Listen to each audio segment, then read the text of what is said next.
महमदपुर हत्याकांड को लेकर बिहार में सियासी हलचल अब तेज हो गई है। सभी पार्टियां जातीय नेताओं पर पीड़ित परिवार से मिलने को भेज रही है। सियासी रोटियां सेकने के लिए राजनीतिक दल घटना को जातीय रंग देने की कोशिश में जुटे हैं। पूर्व मंत्री और कांग्रेस नेता अवधेश सिंह ने कहा कि सरकार मामले को जातीय उन्माद में झोंकना चाहती है। मिथिलांचल में इस तरह का नरसंहार नहीं हुआ। अवधेश सिंह ने यह भी कहा कि हत्याकांड का जो मुख्य आरोपी है प्रवीण झा, वो खूंखार नहीं है, उसको भड़काकर अंजाम दिलवाया गया, वहां पर विवाद पैदा किया गया। प्रवीण जैसे लोगों के मन में उन्माद फैलाने की कोशिश की जा रही है।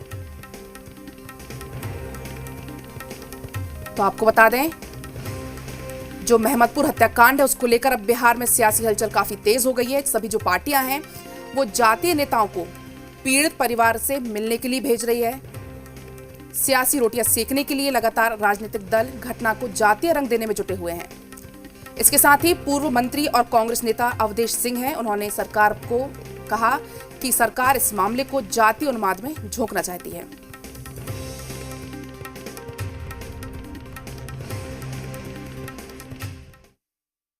सरकार इसको जातीय उन्माद में झोंकना चाहती है। मिथिलांचल में कभी इस तरह का नरसंहार नहीं हुआ। ये जो आज के जो राजनीति का जो तरीका है उसका ये देन है। प्रवीण झा जी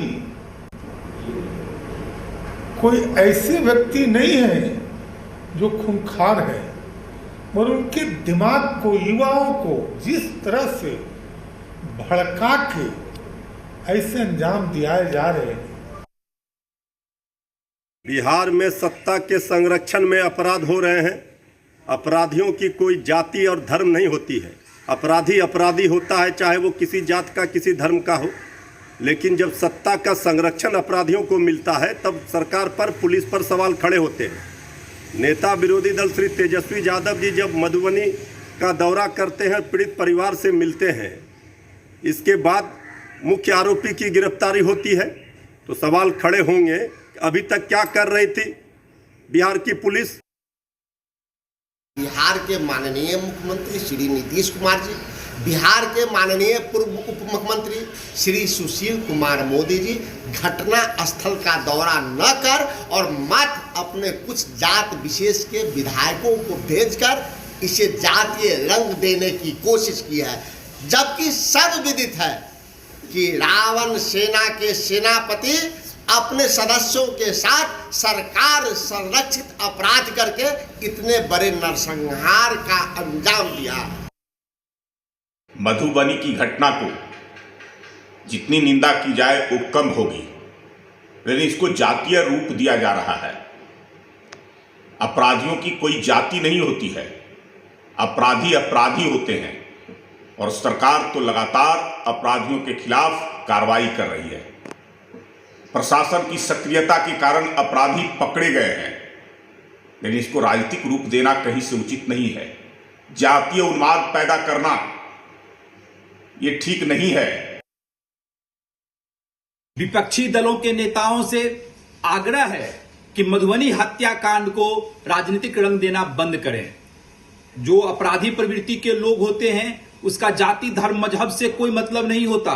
और मधुबनी हत्याकांड में जो लोग भी आरोपित हैं, अगर देखा जाए तो समाज के कई वर्गों के लोग भी इसमें सम्मिलित हैं। इसीलिए ऐसी आपराधिक घटनाओं का राजनीतिकरण और जातिगत रंग देना कतई उचित नहीं है। तो इसी खबर पर तमाम जानकारी के साथ आशुतोष पटना से लाइव जुड़ चुके हैं। आशुतोष, हत्याकांड को लेकर बिहार में सियासी हलचल अब तेज हो गई है। सभी जो पार्टियां हैं जातीय नेताओं को पीड़ित परिवार से मिलने के लिए भेज रहे हैं। तो क्या माना जाए, इस पूरे मामले को जातीय रंग देने की कोशिश की जा रही है? देखिए, सिर्फ जातीय रंग देने की ही कोशिश नहीं की गई पूरी घटना को, इस पर सियासत परवान चढ़ाने की भी कोशिश की गई। ये माना जा रहा था कि जब मुख्य अभियुक्त की गिरफ्तारी हो जाएगी तो शायद मामला ठंडा हो जाएगा। लेकिन कल कांग्रेस ने प्रेस कॉन्फ्रेंस कर ये ऐलान कर दिया कि अगर पीड़ित परिवार को इंसाफ नहीं मिलता है तो कांग्रेस जनाक्रोश रैली करेगी।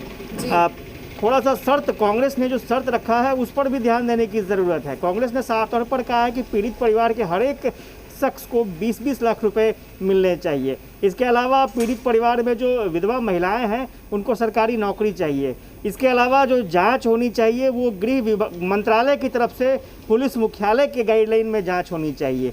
और इवन यहाँ तक कि विनोद नारायण झा जो पूर्व मंत्री हैं, बीजेपी के विधायक हैं, उनकी भूमिका की जांच होनी चाहिए। तो कांग्रेस पार्टी की तरफ से तमाम ऐसी शर्तें रख दी गई हैं जो फिलहाल मुझे नहीं लगता है कि सरकार इस मामले पर तैयार होगी। और खुद मुख्यमंत्री नीतीश कुमार ने साफ तौर पर कहा था कि पुलिस अपना काम करेगी और उसके बाद जो भी मामला होगा, जो भी फैसला होगा वो न्यायालय की तरफ से होगा और फास्ट ट्रैक कोर्ट के जरिए अपराधियों को सजा दिलवाई जाएगी। तो स्वाभाविक तौर पर विपक्ष के हाथ में एक बड़ा मुद्दा लगा है और विपक्ष इसे यूं ही नहीं जाने देना चाहता है। भले ही अपराधी गिरफ्तार हो गए हों, अब मामला न्यायालय में जाएगा, न्यायालय की तरफ से फास्ट ट्रैक कोर्ट के जरिए अब सुनवाई होगी। और हाल फिलहाल के दिनों में कई ऐसे फैसले आए हैं जघन्य अपराधों में जो समय से पहले आए हैं, जो अपने आप में जिन्होंने मिसाल कायम की है। तो ऐसे में ये भी उम्मीद की जा रही है कि ये इसको लेकर के भी फैसला बहुत जल्द आएगा। लेकिन चूंकि विपक्षी दलों के हाथ में ये एक बड़ा मुद्दा लगा है और इस मुद्दे को आसानी से विपक्षी दल नहीं छोड़ना चाहते हैं और यही वजह है कि तमाम इस तरह की शर्तें रखी जा रही हैं ताकि उन्हें पता है कि सरकार इन शर्तों को पूरा करने में विफल होगी और उनका आंदोलन का इरादा और पूरे मामले पर सियासत का इरादा जो है वो सफल रहेगा। जी आशुतोष, तो बिल्कुल जो कांग्रेस के जो मंत्री अवधेश सिंह, उन्होंने ये भी कहा कि सरकार मामले को जाति उन्माद में झोंकना चाहती, तो क्या कुछ मायने इस बयान के? देखिए, स्वाभाविक तौर पर जो विपक्ष की तरफ से जो आशंका जताई जा रही है कि जातीय उन्माद की तरफ कहीं ना कहीं मिथिलांचल को धकेल देने की कोशिश की गई है। हालांकि फिलहाल ऐसी कोई रणनीति, ऐसी कोई बात दिख नहीं रही है। हाँ, ये ज़रूर है कि माहौल बनाने की कोशिश की जा रही है, जिसे बिल्कुल सही नहीं कहा जा सकता है। और विपक्ष की कोशिश है कि ज़्यादा से ज़्यादा बड़े पैमाने पर अराजक स्थिति हो ताकि सरकार की भद्द पिटे। लेकिन इस मामले में थोड़ा ध्यान देने की ज़रूरत इसलिए होगी क्योंकि जो मधुबनी की घटना हुई है, पहली घटना नवंबर महीने में हुई थी 2020 में। अगर उसी वक्त पुलिस एक्टिव होती, पुलिस ने अपनी भूमिका सही तरीके से निभाई होती तो आज ये नौबत नहीं आती। विपक्ष ने एक इशारा ज़रूर किया है कि आने वाले समय में ये घटना, मधुबनी की घटना मिथिलांचल में जातीय उन्माद पैदा कर सकती है, हिंसा की आग फैला सकती है, नरसंहार का दौर शुरू हो सकता है। तो ऐसे में सरकार को सचेत होना होगा और विपक्ष ने इशारा ज़रूर किया है। लेकिन ऐसे में सरकार को सचेत होना होगा कि इस तरह की घटना दोबारा ना हो। पुलिस अपना काम सही तरीके से सही समय पर करे और इसमें कोई दो राय नहीं है कि ऐसी घटनाओं को हवा देने में कुछ असामाजिक तत्वों का लगातार प्रयास जारी रहता है। तो ऐसे में खुद पुलिस और प्रशासन को एक्टिव होना होगा, गवर्नमेंट को एक्टिव होना होगा ताकि इस तरह की घटना दोबारा ना घट सके। जी आशुतोष, तो बिल्कुल, तो पूरे मामले को जातीय रंग देने की अब लगातार कोशिश की जा रही है। बहुत बहुत शुक्रिया आपको तमाम जानकारी के लिए। बिहार में कोरोना के मामले में जबरदस्त इजाफा हुआ है। 24 घंटे के अंदर